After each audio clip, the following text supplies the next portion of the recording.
Assalamualaikum warahmatullahi wabarakatuh. Tenangkan sejenak hatimu. Tarik napas dalam-dalam. Hari ini bukan hanya tubuhmu yang butuh rehat, jiwamu pun perlu disentuh. Dalam sunyi pagi, di antara bias cahaya dan harap yang belum sempat terucap, ada satu doa yang lembut namun mampu menggetarkan takdir. Satu kalimat sederhana yang bila dibaca setelah sholat duha, bukan hanya mengetuk pintu langit, tapi juga membukakan jalan rezeki yang tak terduga. Teman-teman yang dirahmati Allah, jika engkau pernah merasa rezekimu lambat, langkahmu berat dan harapanmu seperti tak sampai, mari duduk bersama kami dalam video ini. Tulis di kolom komentar, aku siap membuka jalan rezeki dari langit. Karena mungkin hari ini adalah awal dari perubahan yang kau nanti-nanti. Bab 1. Sholat duha. Gerbang cahaya di tengah hari. Di antara waktu pagi dan siang, ada ruang yang disisakan oleh langit untuk mereka yang hatinya masih mencari arah. Ketika sebagian besar manusia sedang sibuk mengejar dunia, menyibak rezeki dari celah-celah usaha yang tak pernah selesai, ada segelintir jiwa yang justru mengambil waktu untuk diam. Bukan karena mereka tidak butuh dunia, bukan pula karena telah selesai dengan urusan materi, tapi karena mereka tahu bahwa ada sesuatu yang lebih besar daripada sekadar angka, gaji, atau keuntungan. Itulah sholat duha, sebuah perhentian hening yang menghubungkan bumi dengan langit. Dalam setiap rukuknya ada ketundukan, dalam setiap sujudnya ada pengakuan bahwa semua yang kita cari di luar sebenarnya hanya bisa dibuka dari dalam. Sholat duha bukan tentang menggugurkan kewajiban, karena ia memang bukan fardu. Tapi justru karena ia sunnah, ia menunjukkan seberapa besar cinta kita kepada Allah di luar keharusan. Bukankah cinta sejati diuji saat tidak ada paksaan? Ketika seseorang berdiri di atas sajadah duha, ia sedang mengatakan kepada Tuhannya, aku datang bukan karena wajib, tapi karena rindu. Dan kerinduan itu adalah kunci yang membuka pintu-pintu rahmat yang tersembunyi. Ada kekuatan yang tak terlihat dalam kesengajaan memilih waktu duha sebagai saat bermunajat.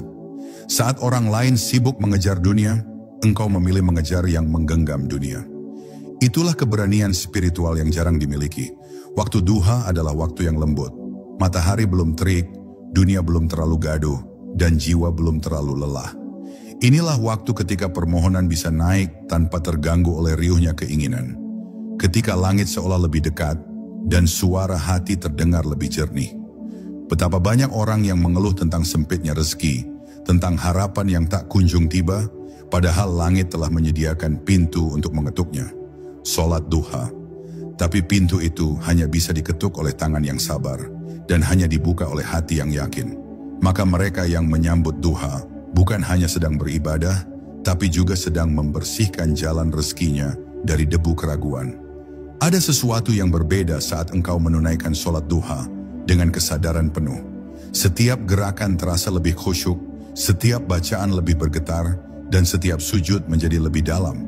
Ini bukan sekadar karena waktu yang tenang, tapi karena duha mengajarkanmu untuk memperlambat langkah dan merasakan setiap detik ibadah itu dengan kesungguhan. Engkau tidak sedang buru-buru menyelesaikan, tapi justru ingin berlama-lama di hadapannya. Dan saat itulah doa menjadi bukan hanya permintaan, tapi pernyataan cinta, kepercayaan, dan penyerahan total. Engkau meletakkan seluruh kegundahan di atas sajadah, dan pulang dengan dada yang lebih lapang, meskipun dunia belum berubah. Sholat duha bukan sekadar alat untuk meminta, tapi ruang untuk menata. Menata hati, menata niat, dan menata arah. Kadang yang membuat rezeki terhambat bukan karena pintunya tertutup, tapi karena kita salah mengetuk. Duha membantu kita melihat lebih jernih, merasa lebih tenang, dan memahami bahwa rezeki bukan hanya soal uang, tapi juga soal keikhlasan, ketenangan, dan keberkahan dalam apa yang telah dimiliki. Maka ketika engkau mulai menjadikan duha sebagai kebiasaan, jangan heran jika hidupmu mulai berubah perlahan. Bukan karena keajaiban semata, tapi karena engkau sedang mengizinkan cahaya langit masuk ke dalam hidupmu. Bab 2. Doa setelah duha yang menggetarkan langit. Dalam hidup ini, ada kalimat-kalimat yang lahir dari kebijaksanaan langit, bukan hanya dari mulut manusia. Dan doa yang diajarkan Rasulullah setelah sholat duha adalah salah satunya.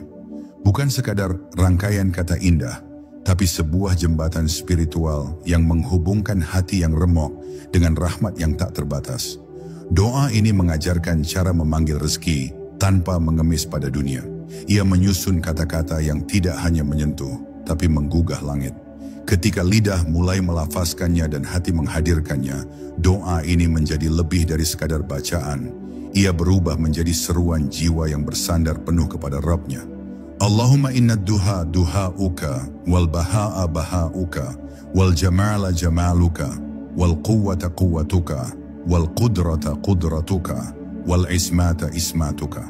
Kalimat pembuka ini seolah menjadi deklarasi bahwa segala sesuatu, dari waktu, cahaya, kekuatan, hingga keindahan, semuanya berasal dari Allah. Disinilah letak kekuatan doa ini. Ia dimulai dengan pengakuan bahwa kita tak memiliki apapun. Ketika seseorang memulai doanya dengan merendahkan dirinya di hadapan Allah, itulah titik di mana ia sedang meninggikan permohonannya.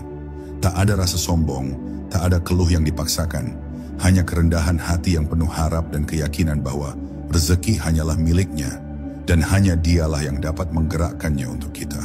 Kalimat-kalimat berikutnya seperti menyusuri langit dan bumi, menyebut setiap penjuru tempat di mana rezeki mungkin bersembunyi. In kana rizqi fis sama'i fa'anzilhu, wa in kana fil ardi fa'akhrijhu. Sebuah permintaan yang indah dan dalam. Kita tidak tahu di mana rezeki kita berada, di langitkah ia tertahan, atau terkuburkah ia dalam bumi. Maka doa ini mengajarkan kita untuk memanggilnya dengan penuh harap, dari segala arah yang tak kasat mata. Bahkan jika rezeki itu sedang tersembunyi di balik kesulitan, atau terhalang karena kesalahan kita sendiri, kita mohon agar Allah melapangkan dan menyucikannya. Inilah bentuk permohonan yang tidak hanya menunggu datangnya nikmat, tapi juga bersedia membersihkan jalan menuju nikmat itu. Doa ini bukan hanya doa yang dimaksudkan untuk mereka yang sedang kesusahan finansial. Ia adalah doa yang cocok untuk setiap jiwa yang sedang mencari arah, mencari jawaban, mencari kebahagiaan sejati. Sebab rezeki tidak selalu berbentuk materi. Ada yang bentuknya ketenangan batin, ada yang datang berupa kesehatan, ada pula yang turun dalam wujud orang-orang baik yang menemani perjalanan kita. Maka ketika kita membaca doa ini, jangan batasi harap hanya pada harta atau angka.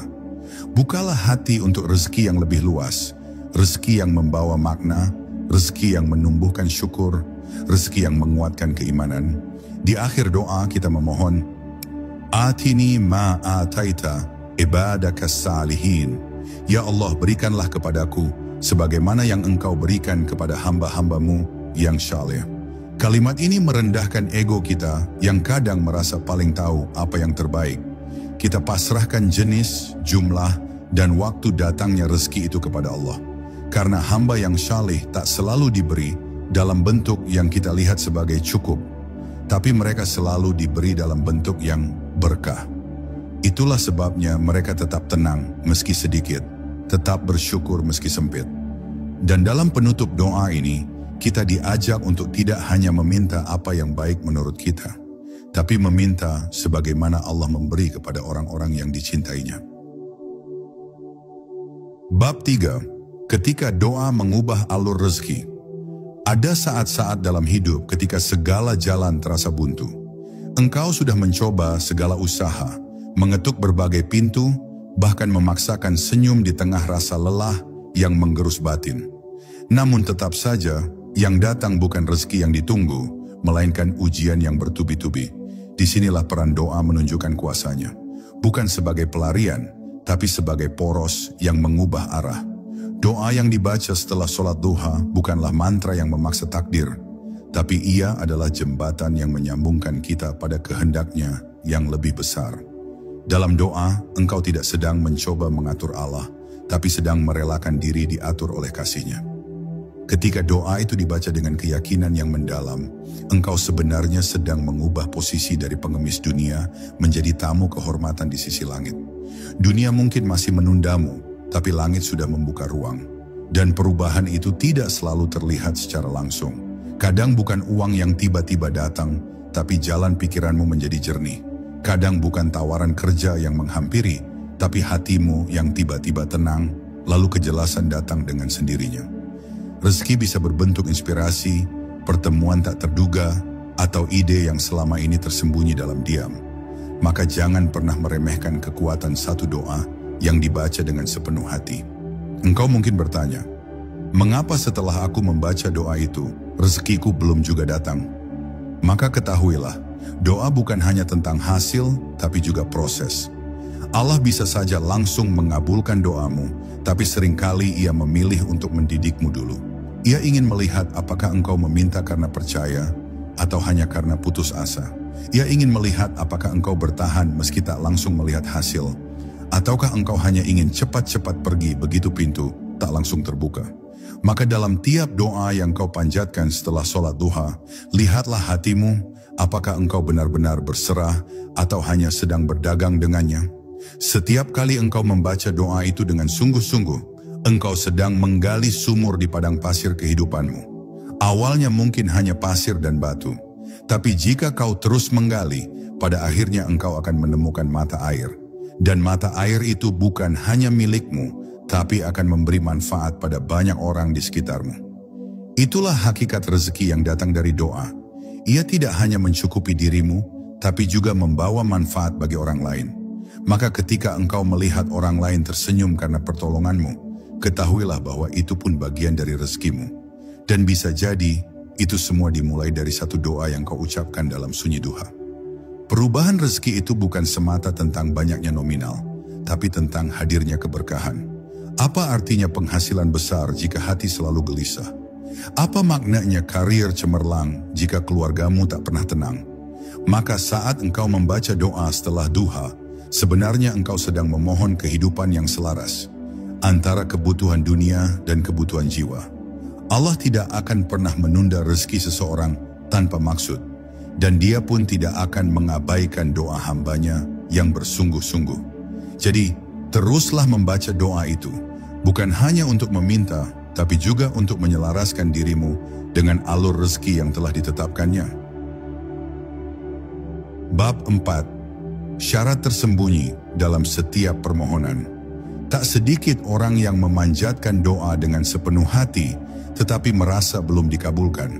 Lalu mereka mulai bertanya-tanya, di mana letak kekuranganku?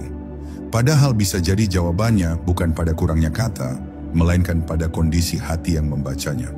Doa setelah sholat duha itu ibarat benih yang sangat subur, namun ia hanya tumbuh jika ditanam di tanah yang bersih dan disiram dengan air keyakinan. Maka syarat pertama dari doa yang mengubah rezeki bukan pada lafaznya, melainkan pada keikhlasan yang mengiringinya. Berapa banyak orang membaca doa itu, tapi hanya segelintir yang merasakannya benar-benar mengetuk langit, karena mereka menanamnya dalam hati yang suci dari keluh dan prasangka.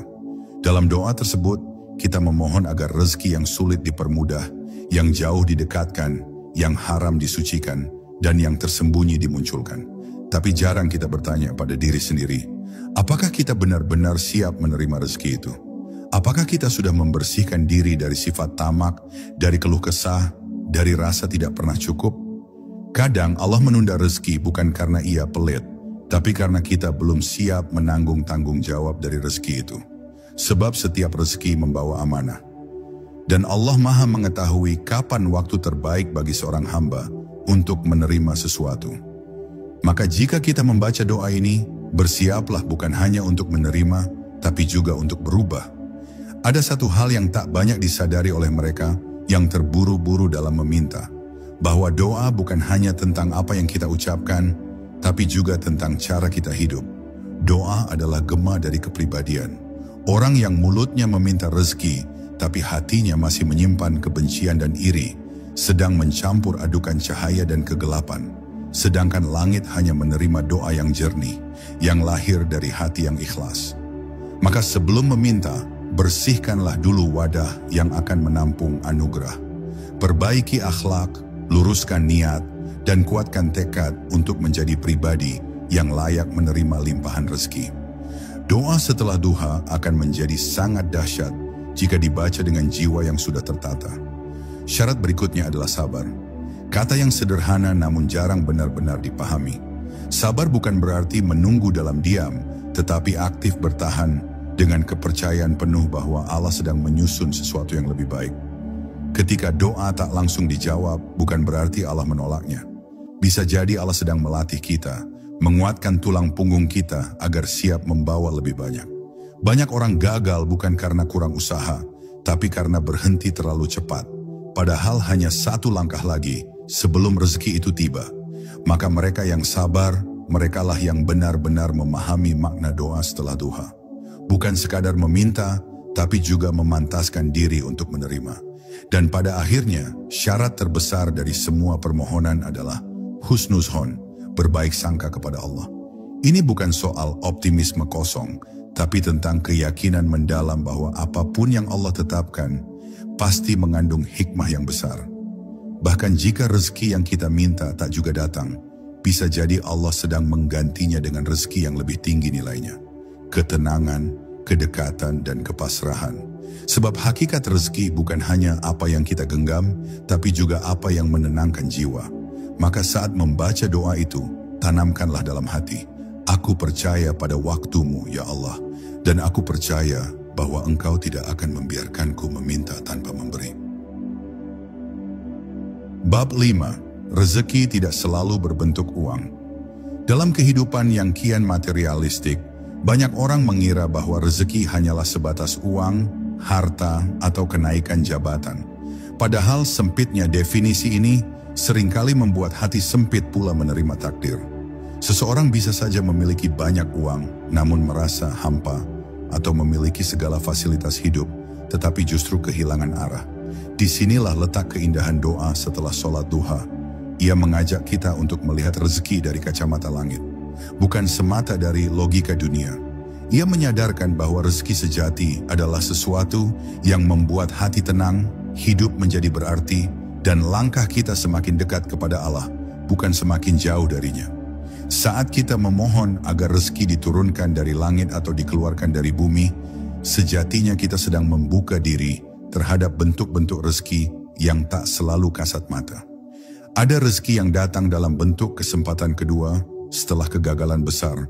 Ada pula rezeki yang turun berupa keluarga yang utuh, pasangan yang sabar, anak-anak yang syalih. Bahkan kesehatan yang selama ini kita anggap biasa adalah rezeki luar biasa yang tak tergantikan. Maka ketika engkau membaca doa itu, jangan hanya membayangkan tumpukan uang atau larisnya usaha. Bayangkan pula betapa berharganya waktu bersama orang tua yang masih hidup, atau waktu tidur yang nyenyak tanpa gelisah. Sebagian orang baru sadar bahwa mereka telah diberi rezeki besar justru setelah kehilangannya. Kita seringkali lebih sibuk menghitung yang belum ada daripada mensyukuri apa yang sudah berada dalam genggaman. Maka doa setelah duha juga merupakan pengingat bahwa sebelum meminta rezeki tambahan, bersyukurlah atas rezeki yang telah diberikan. Orang yang tahu bersyukur akan selalu merasa cukup meski sedikit. Sementara orang yang hanya fokus pada kekurangan akan selalu merasa kurang meski diberi melimpah. Dalam keheningan duha, saat kita menadahkan tangan dengan kerendahan hati, kita tidak hanya sedang meminta tambahan rezeki, tapi sedang diajarkan cara melihat rezeki itu sendiri dengan cara yang baru. Rezeki bisa datang dalam bentuk ketenangan jiwa. Di zaman yang penuh tekanan, di mana banyak orang terjebak dalam perlombaan tanpa akhir, ketenangan adalah rezeki yang mahal. Orang yang mampu tidur dengan hati yang damai, menjalani hari tanpa iri kepada kehidupan orang lain, adalah orang yang telah diberi rezeki luar biasa. Doa setelah duha, ketika dibaca dengan khusyuk dan penuh rasa syukur, membuka ruang dalam jiwa untuk menerima bentuk-bentuk rezeki ini. Ia membentuk jiwa yang lapang, yang mampu melihat berkah dalam hal-hal kecil, dan menjadikan kita hamba yang mampu menikmati hidup meski sederhana. Maka jangan pernah merasa kecewa jika setelah membaca doa ini, engkau belum melihat uang bertambah atau posisi naik. Karena bisa jadi Allah sedang memberimu rezeki yang nilainya lebih besar, kemampuan untuk bersabar, kekuatan untuk bangkit, atau jalan keluar yang tak disangka. Jangan nilai hasil dari kacamata dunia saja, karena yang engkau panjatkan adalah doa yang mengetuk pintu langit. Dan langit memiliki cara sendiri dalam menurunkan rezekinya. Kadang bukan harta yang bertambah, melainkan hati yang diperkuat. Kadang bukan angka yang naik, tapi bahagia yang hadir tanpa alasan. Itulah rezeki yang paling sejati. Bab 6. Rahasia waktu duha dan ketenangan dalam permohonan. Ada rahasia besar yang tersembunyi dalam waktu duha. Ia bukan hanya sekadar jeda di antara pagi dan siang, tetapi merupakan ruang yang sangat intim. Waktu yang disiapkan oleh langit bagi jiwa-jiwa yang ingin kembali pulang. Saat kebanyakan manusia mulai larut dalam rutinitas dan kesibukan dunia, waktu duha datang seperti bisikan lembut yang memanggil, "Luangkan waktumu sebentar saja, aku menunggu." Ia adalah waktu yang tidak hanya diberkahi, tapi juga penuh kelembutan ilahiyah. Dalam waktu itulah, doa tidak hanya naik, tapi juga disambut oleh suasana langit yang sedang terbuka luas. Mereka yang memilih untuk sholat duha dan berdoa setelahnya adalah orang-orang yang telah memahami bahwa hidup bukan sekadar tentang bergerak, tapi juga tentang berhenti di waktu yang tepat untuk menyambung kekuatan batin. Betapa banyak orang yang berjalan tanpa arah karena terlalu sibuk dengan dunia, lupa bahwa kekuatan sejati tidak hanya bersumber dari kerja keras, tapi juga dari hubungan dengan Tuhan. Maka dalam setiap gerakan sholat duha, dalam setiap lirih permohonan setelahnya, terselip keputusan penting untuk berpaut kepada Allah lebih kuat dari sebelumnya. Ini bukan sekadar ibadah, ini adalah keputusan untuk menyeimbangkan hidup antara kerja dan doa, antara harap dan pasrah. Ketenangan dalam waktu duha adalah kondisi spiritual yang sulit ditemukan di waktu lain. Udara belum panas, suara dunia belum begitu riuh, dan hati masih punya ruang untuk hening. Di waktu seperti inilah, suara hati lebih jujur dan pandangan batin lebih terang.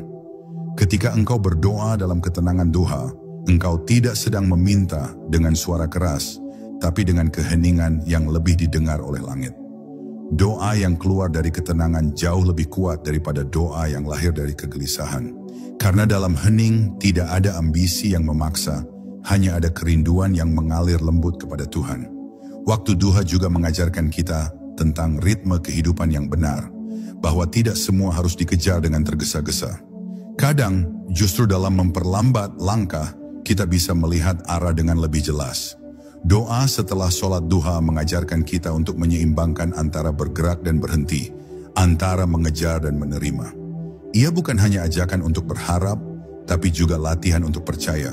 Dalam waktu duha, kita tidak sedang bernegosiasi dengan Tuhan, tetapi sedang membiarkan diri kita larut dalam kelembutannya, menerima bahwa segala hal memiliki waktunya sendiri. Dan barangkali itulah hikmah terbesar dari doa setelah duha. Ia mengubah cara kita melihat rezeki, bukan hanya dari segi jumlah, tapi juga dari segi kedekatan kepada pemberi.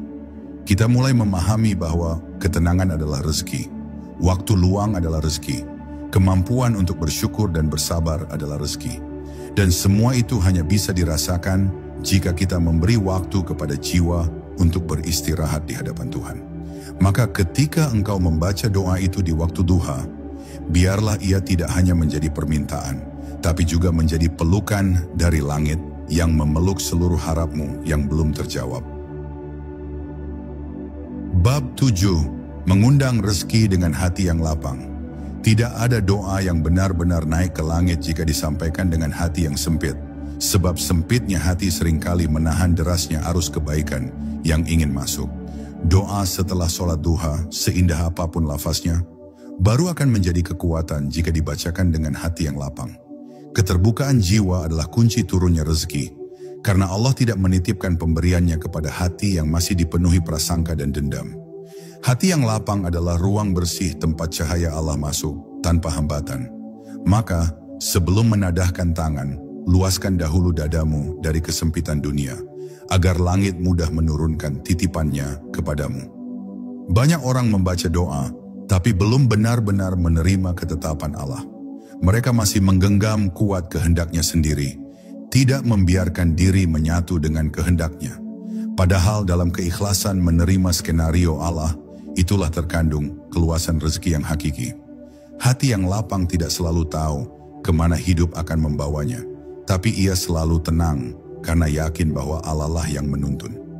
Dalam doa duha, saat kita mengakui bahwa kekuatan, keindahan, dan kekuasaan hanya miliknya, kita sedang membebaskan diri dari keinginan untuk mengendalikan segalanya sendiri. Dan pada saat itulah, keajaiban perlahan muncul. Tidak lewat pintu yang kita kira, tapi dari arah yang tidak kita sangka. Rezeki tidak hanya datang kepada mereka yang bekerja keras, tapi juga kepada mereka yang mampu melepaskan keterikatan dari dunia secara berlebihan. Saat seseorang terlalu menggantungkan kebahagiaannya pada hasil kerja semata, ia akan mudah kecewa ketika usahanya tak sesuai harapan. Tapi orang yang lapang hatinya selalu bisa bersyukur dalam segala keadaan. Doa setelah duha menjadi jembatan antara usaha dan tawakal. Ia mengajarkan kita untuk berjuang dengan sungguh-sungguh, lalu melepaskan hasilnya kepada Allah tanpa cemas. Karena dalam doa itu, ada seruan agar rezeki yang jauh didekatkan, yang sulit dimudahkan, dan yang haram disucikan. Sebuah bentuk ketundukan total kepada kehendak ilahi. Hati yang lapang adalah tempat di mana doa tumbuh menjadi kenyataan. Ia seperti ladang yang subur, di mana benih harapan yang ditanam dengan ikhlas akan tumbuh perlahan menjadi buah keberkahan. Maka jika engkau merasa rezekimu belum berubah, mungkin bukan karena doamu kurang kuat, tapi karena hatimu masih terlalu sempit menampungnya. Luaskanlah hatimu dengan memaafkan, dengan menerima, dan dengan berserah. Doa yang dipanjatkan dengan kebersihan hati tidak hanya mengetuk pintu langit, tapi juga membuka pintu dalam diri sendiri. Dan seringkali yang membuat rezeki akhirnya datang, bukan hanya kata-kata yang diucapkan, tapi jiwa yang sudah siap menerimanya dengan lapang. Rezeki bisa berbentuk peluang, orang-orang baik yang hadir di hidupmu, atau bahkan hikmah di balik ujian yang sedang kau alami. Tapi semua itu hanya bisa dikenali oleh hati yang tidak terjebak dalam sempitnya harapan duniawi. Maka ketika engkau membaca doa setelah duha, biarkan hatimu mengembang seperti langit pagi. Jangan sempitkan doa hanya pada uang atau kekayaan. Bukalah ia pada makna yang lebih luas. Kemudahan dalam urusan, kesehatan yang membaik, atau bahkan rasa cukup atas apa yang ada. Karena rezeki sejati selalu beriringan dengan kelapangan hati. Dan sholat duha beserta doanya adalah cara kita melatih jiwa untuk menjadi tempat yang luas bagi rahmat Allah. Bab 8. Jalan rezeki yang tidak terduga. Seringkali manusia menyangka bahwa rezeki hanya datang melalui jalan-jalan yang sudah ia rencanakan. Lewat pekerjaan tetap, lewat dagangan yang laku, lewat usaha yang berjalan baik. Padahal Allah bukan hanya Tuhan yang maha memberi, tapi juga maha kreatif dalam caranya memberi. Dalam doa setelah sholat duha, saat kita memohon agar rezeki yang tersembunyi ditampakkan, sejatinya kita sedang membuka diri pada kemungkinan-kemungkinan baru yang belum kita lihat. Bisa jadi, rezeki tidak datang dari arah yang selama ini kau tunggu, tapi dari arah yang selama ini tidak pernah kau anggap. Itulah mengapa doa ini begitu penting, karena ia bukan hanya mengundang rezeki, tapi juga membentuk kesadaran bahwa Allah bebas memilih jalan manapun untuk menyampaikannya padamu. Doa ini menyadarkan bahwa kita tidak bisa mengatur dari mana datangnya kebaikan. Kadang Allah menutup pintu yang sangat kita harapkan, bukan karena benci, tapi karena ia ingin menunjukkan bahwa masih ada pintu lain yang lebih tepat. Dan hanya mereka yang membaca doa ini dengan jiwa terbuka yang bisa menerima kenyataan itu. Saat engkau mengucap, jika rezekiku di langit, turunkanlah. Jika di bumi, keluarkanlah. Engkau sedang menanggalkan keinginanmu untuk mengontrol dan menggantinya dengan kepercayaan penuh pada kebijaksanaan Allah. Dalam kata lain, engkau sedang belajar berserah dalam arti yang sesungguhnya, melepas ekspektasi dan menerima realitas sebagai bagian dari skenario Tuhan yang sempurna. Jangan kaget jika setelah membaca doa ini dengan sungguh-sungguh, engkau dipertemukan dengan hal-hal yang tampaknya biasa, tapi membawa perubahan besar. Seorang teman lama tiba-tiba menghubungi dengan tawaran kerja. Seorang pembeli datang tanpa kau cari, atau bahkan engkau menemukan ide yang selama ini tersembunyi dalam pikiranmu sendiri. Rezeki yang datang dari arah tak disangka bukan hanya tentang sumbernya, tapi juga tentang waktu dan cara ia datang. Ia hadir tepat saat engkau sedang merasa hampir menyerah. Dan justru di saat itu, doa yang kau panjatkan di pagi duha menjadi jembatan yang menyambungkan keajaiban langit ke dalam dunia nyata. Namun jangan pula merasa kecewa jika yang datang pertama kali bukan rezekinya, tapi ujiannya. Karena terkadang sebelum rezeki turun, Allah ingin membersihkan jalan hidup kita terlebih dahulu. Ia singkirkan yang menghalangi, Ia uji kesabaranmu, Ia pisahkanmu dari hal-hal yang membuatmu lemah. Semua itu adalah bagian dari proses agar rezeki yang akan datang nanti benar-benar bisa kau tanggung dan syukuri. Maka, bacalah doa itu dengan kesadaran penuh bahwa Allah sedang menyiapkanmu, bukan mengabaikanmu. Karena cara terbaik Allah menyampaikan rezekinya adalah dengan memastikan engkau siap menerimanya. Bukan hanya dengan tangan, tapi juga dengan jiwa. Ingatlah selalu bahwa Allah punya jalan-jalan rahasia yang tak pernah dibayangkan manusia. Ia bisa membukakan pintu lewat satu pertemuan, satu ucapan, bahkan satu musibah yang mengantarmu ke arah yang lebih baik. Maka jangan sempitkan harapanmu hanya pada logika. Saat engkau membaca doa duha dengan keyakinan, engkau sedang mengizinkan Allah bekerja dalam hidupmu dengan caranya sendiri. Dan caranya itu, meski tak selalu seperti yang kau rencanakan, selalu berujung pada kebaikan yang lebih luas, lebih dalam, dan lebih berkesan daripada apapun yang bisa kau bayangkan. Bab 9. Doa sebagai cermin jiwa yang sesungguhnya. Setiap kali seseorang berdoa, ia sedang membuka tabir terdalam dari jiwanya. Kata-kata yang diucapkan mungkin terdengar indah, tetapi yang benar-benar naik ke langit adalah getaran hati di baliknya. Maka, doa setelah sholat duha bukan hanya rangkaian lafaz yang hafal di bibir, melainkan pengakuan terdalam bahwa diri ini lemah dan sangat bergantung pada kemurahan Allah. Saat seorang hamba mengucap, "Berikanlah aku sebagaimana yang engkau berikan kepada hamba-hambamu yang syalih." Itu bukan sekadar permintaan, melainkan juga kerendahan hati yang luar biasa. Ia tidak meminta lebih, tidak meminta istimewa, hanya ingin ikut dalam arus keberkahan yang sama, sebagaimana orang-orang yang dicintai oleh Tuhannya. Doa yang kita panjatkan setelah duha seringkali bukanlah tentang dunia itu sendiri, melainkan tentang siapa diri kita di hadapan dunia. Apakah kita memohon dengan keyakinan yang teguh, ataukah hanya karena kepepet? Apakah kita datang kepada Allah sebagai seorang sahabat yang rindu, atau sebagai seorang pengeluh yang terpaksa? Semua itu tercermin dari getaran jiwa saat doa itu dibaca. Maka bukan suara keras yang membuat doa itu terdengar oleh langit, melainkan ketulusan yang tak terlihat. Dan dalam keheningan itulah, seseorang bisa mengenal siapa dirinya sebenarnya. Bukan di hadapan manusia, tetapi di hadapan yang Maha Melihat. Banyak orang berdoa dengan penuh semangat, tetapi ketika apa yang diharapkan tak kunjung datang, ia mulai goyah. Ia mempertanyakan doa itu, mempertanyakan waktu Allah, bahkan mempertanyakan apakah pantas berharap. Padahal jawaban dari doa bukan hanya berbentuk hasil, tapi juga proses penguatan iman. Terkadang Allah tidak langsung memberi karena Ia ingin melihat bagaimana kita bertahan, bagaimana kita memperbaiki diri di tengah penantian. Dan sungguh tidak ada bentuk jawaban yang lebih indah daripada Allah yang membentuk kita menjadi pribadi yang baru saat kita terus bersimpuh dalam doa. Doa bukan hanya mendatangkan rezeki, tapi juga menumbuhkan kedewasaan rohani. Doa yang dipanjatkan setelah duha adalah latihan spiritual untuk mengenali keikhlasan. Ia menguji apakah kita benar-benar pasrah atau hanya menggantungkan harapan pada hasil duniawi semata. Saat kita mengucapkan doa itu, kita sejatinya sedang mencerminkan kualitas jiwa. Apakah ia sabar, yakin, lapang, dan jujur? Maka semakin sering kita membacanya dengan hati yang terbuka, semakin kita mengenal titik-titik lemah dalam diri, dan semakin kita terdorong untuk memperbaikinya. Inilah yang membuat doa menjadi cermin. Ia tidak hanya memperlihatkan keinginan kita, tapi juga memperlihatkan siapa sebenarnya kita saat berharap.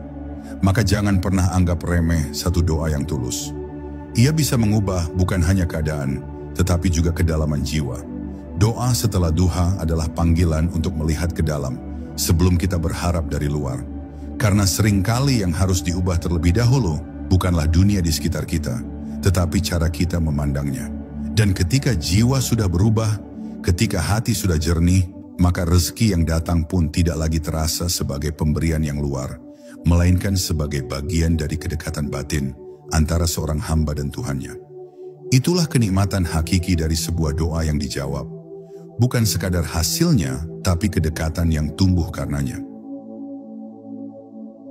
Bab 10. ketika doa mengubah takdir.